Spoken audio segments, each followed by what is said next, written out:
కాషాయోత్తం కరదండధారిణం కమండలం పద్మకరేణ శంఖం చక్రం గదాభూషిత భూషణాఢ్యం శ్రీపాదరాజ్యం శరణం ప్రపత్తి.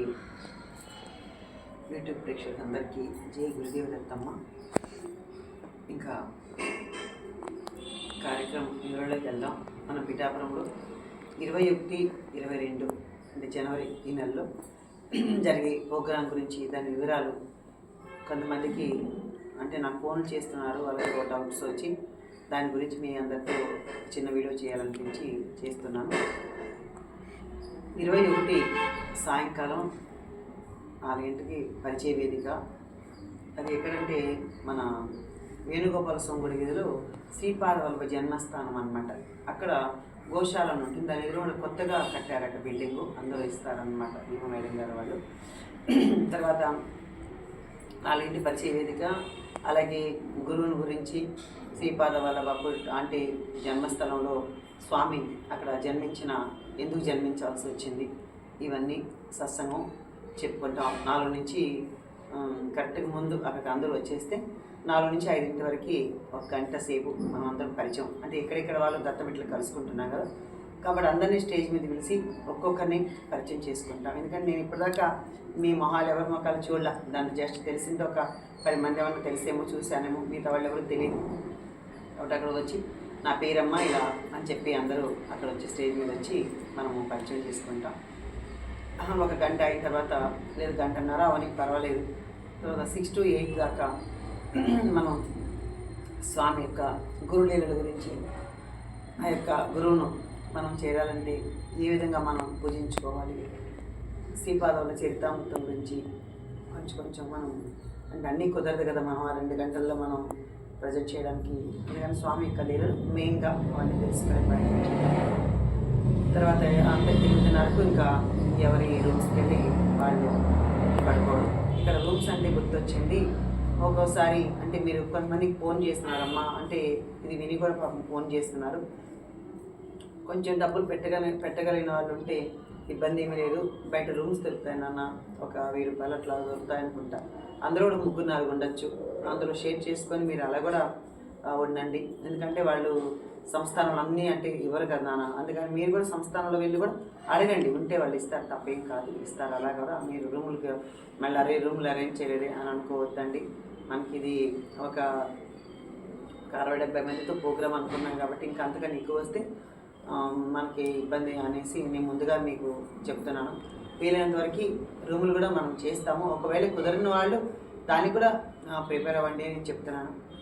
ఇంకా తర్వాత సామూహికంగా సిద్ధమంగళ స్తోత్రాన్ని 22వ తారీఖున అంటే బుధవారం వచ్చింది.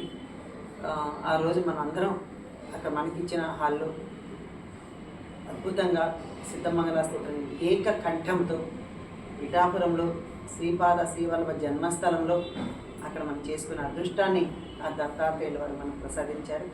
కాబట్టి దీన్ని ఎటువంటి అంటే మనకు అడ్డంగా లేకుండా స్వామివారి ఆయన ప్రణాళిక కాబట్టి ఆయన చేయించుకుంటారు మనందరితో.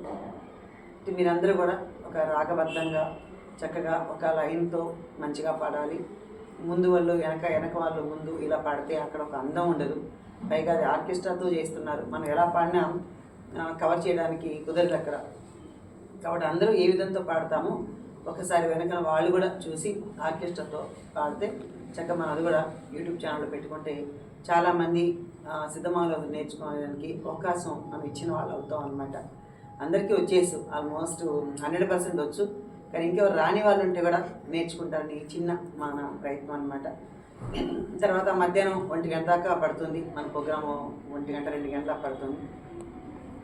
ఇంకా రోజు మళ్ళీ మధ్యాహ్నం నుంచి మీరు భోజనం చేసేసి గోపాల బాబా ఆశ్రమం, అలాగే కుక్కుటేశ్వరాలయం ఇవన్నీ కూడా అంత ముందు ఒకవేళ ఏమైనా సమయం కుదిరితే మనము 21 చేరుతాం కదా, ఆ రోజు పొద్దున్న ఒకవేళ చూసి చేసేయండి. ఒకవేళ కుదరకుండా ఆ మధ్య నుంచి అయినా భోజనం చేసి మన ప్రోగ్రాం అయినాక 1 గంటలో అవి కూడా దర్శించుకోవచ్చు. ఎందుకంటే కుక్కుటేశ్వరాలయం అయితే 1 గంట మూసేసి ఉంటారు కాబట్టి పొద్దున అంటే ఉంటాం 4 గంటకి మన పరిచయం ఇది కాబట్టి ముందుగా కుక్కుటేశ్వరాలని అది కూడా చూసుకొని చేస్తే మన పని అయిపోతుంది అనమాట. అంటే స్వామి అక్కడ చాలా మహిమ కదా, మరి అష్టాదశ శక్తిపీఠాలు ఒక పీఠం, పురుగుత్తికి అమ్మవారు, కుక్కుటేశ్వరుడు, అలాగే స్వయంభూదత్తుడు, ఇవన్నీ చూడవలసిన ఆ యొక్క క్షేత్రాన్ని తప్పకుండా దర్శించుకోవాలి. అలాగే గోపాల్ బాబా కూడా అవధూత, చాలా మహాత్ముడు, ఆయన ఆశ్రమాన్ని కూడా ఒకసారి దర్శించుకోవాలి. ఇంకా చాలా ఉన్నాయండి పిఠాపురంలో. గణపతి సత్యనారాయణ స్వామీజీ ఆశ్రమం, అనగాత తిరుగు చాలా ఉన్నాయి. ఇంకా అవన్నీ కుదిరితే తప్పకుండా వెళ్ళి దర్శించుకోవాల్సిన క్షేత్రాలు. మొట్టమొదటిసారిగా వచ్చిన వాళ్ళైతే మాత్రం ఇదండి. ఇంకా సాయంకాలం ఎవరి వాళ్ళ ఊళ్ళకి గమ్యానికి వాళ్ళు చేరాలన్నమాట. ఇంకా రిజర్వేషన్ వచ్చేటప్పటికి హైదరాబాద్ నుంచి వచ్చేవాళ్ళు ఎలా రావాలమ్మా అని అడిగారు. హైదరాబాద్ నుంచి వచ్చే వాళ్ళందరూ కూడా ఎల్టీటీ ట్రైన్ అండి, అంటే బొంబాయి నుంచి అది వైజాగ్ వెళ్తుంది. ఆ ట్రైన్లో తత్కాలు చేయించుకుంటే పిఠాపురంలోనే ఆగుతుంది అనమాట ఆ ట్రైన్. ఇంకా అక్కడి పిఠాపురం నుంచి జస్ట్ ఒక 1/2 కిలోమీటర్ ఎవరైనా చెప్తారు, ఆటోలో ఉంటాయి, లేకుంటే నా వాకబుల్ డిస్టెన్స్ కాబట్టి అలాగైనా వచ్చేయచ్చు. వేణుగోపాల స్వామి గుడి వీధి మహాసంస్థానము అని చెప్పాలి. లేదంటే ఇంకా మీకు రకరకాలుగా తింపేస్తారు పిఠాపురంలో. ఆనాడు కాదు అంటే విమర్శలు అవి ఇప్పుడు కూడా అలాగే ఉంటాయి పిఠాపురంలో. మన గుడి తీసుకెళ్తారు ఒక్కొక్కసారి. కాబట్టి వేణుగోపాల స్వామి గుడి వీధి శ్రీపాదవల్లభ జన్మస్థానం అని పర్టికులర్గా మనం అడగాలి. ఈ విషయం ఎందుకు చెప్తానంటే మేమందరం ముందు ఫస్ట్ ఎప్పుడో 25 ఏళ్ళ క్రితం అనుభవించి మీతో పంచుకుంటున్నాను. ఇప్పటికి కూడా అదే చేస్తూ ఉంటారు చాలామంది అక్కడ. కాబట్టి అందుకని ఈ విషయాన్ని మళ్ళీ పదే మీకు చెప్పడం జరుగుతుంది. తర్వాత ఇంకా మీరు హైదరాబాద్ నుంచి వచ్చే వాళ్ళకి ఈ ట్రైన్ ఉంది. ఇంకే ట్రైన్ అంటే మామూలు మీరు నెట్లో ఒకటి చూసుకొని తక్కువ చేసుకోండి. కొన్ని ట్రైన్స్ మీరు చేయించుకున్న ట్రైన్స్ పిఠాపురంలో ఆగవండి. సామర్లకోట కానీ కాకినాడ కానీ ఆగుతాయి. సామర్లకోట ఆగేటివి మీకు సామర్లకోట నుంచి దిగితే జస్ట్ ఒక 10 కిలోమీటర్లు పిఠాపురం, అలా కూడా మీరు చేరుకోవచ్చు. లేదా కాకినాడ ట్రైన్స్ అయితే కాకినాడ నుంచి కూడా మనకు ఒక 10-15 కిలోమీటర్లు పిఠాపురం, అలా కూడా మీరు చేరుకోవచ్చు అనమాట. తర్వాత విజయవాడ నుంచి వచ్చేవాళ్ళు కూడా ఎల్టీటీ కానీ రత్నాచల్ కానీ ఇలా చాలా ట్రైన్స్, వైజాగ్ వెళ్ళే ట్రైన్స్ అన్నీ కూడా సామర్లకోట వెళ్తాయి. అన్నీ పిఠాపురంలో ఆగవమ్మ, ఇది కూడా మనం ఇక్కడ గమనించుకోండి. తర్వాత ఎటువంటి మనకి ఏం అక్కడ చిన్న ఇబ్బంది కలిగినా భగవంతుడి కోసమే మనం వెళ్తున్నాము అని చెప్పి చిన్న ఒక సర్దుబాటు చేసుకోండి. అంటే మనకంతా అక్కడ పట్టుపాన్పులు అవి ఏవి ఉండవు నాన్న. మనం ఇంట్లో జరిగినట్లు ఒక్కోసారి బయటికి వెళ్తే జరగవు కదా. కాబట్టి స్వామి కోసం మాత్రమే మనం వెళ్తున్నాం అని ఒక మంచి భావనతో ఆ దృష్టి పెట్టుకుంటే అంతా సంతోషమే. ఇక్కడ స్వామి రమ్మన్నారు, స్వామి పిలుపుంది కాబట్టి మనం వెళ్ళగలుగుతున్నాం. ఈ కార్యక్రమం చేయాలని చిన్న సంకల్పంతో మనం అందరం బయలుదేరుతున్నాం అనమాట. ఇంకా మీకు ఏమన్నా డౌట్స్ వచ్చినాయనుకోండి, ఒక నెంబర్ని చెప్తాను నేను.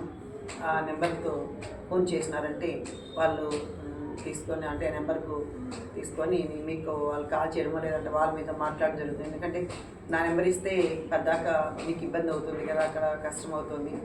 కాబట్టి ఆ నెంబర్ ఇస్తాను.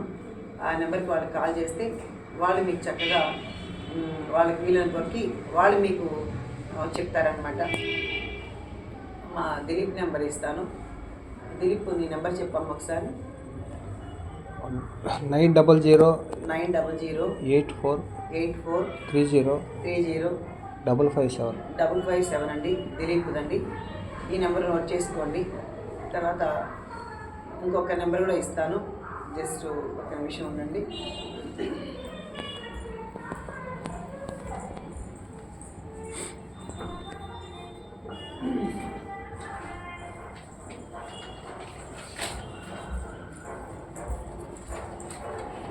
(8790807051) అండి.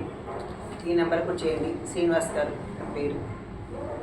అలాగే మీకు ఏ డౌట్లు వచ్చినా ఈ నెంబర్లో ఫోన్ చేసి మనందరం అక్కడ అత్యంత అద్భుతంగా సిద్ధమంగళ స్తోత్రాన్ని, అలాగే స్వామి యొక్క దర్శనాన్ని, అలాగే స్వామి మనకిచ్చే మాటల్ని అందరం పంచుకొని చక్కగా మనందరం సంతోషంగా మనందరం ఉండాలని ఆ యొక్క దత్తాత్రేయుని ప్రార్థిస్తున్నాం. జై గురుదేవ్ దత్తమ్మ.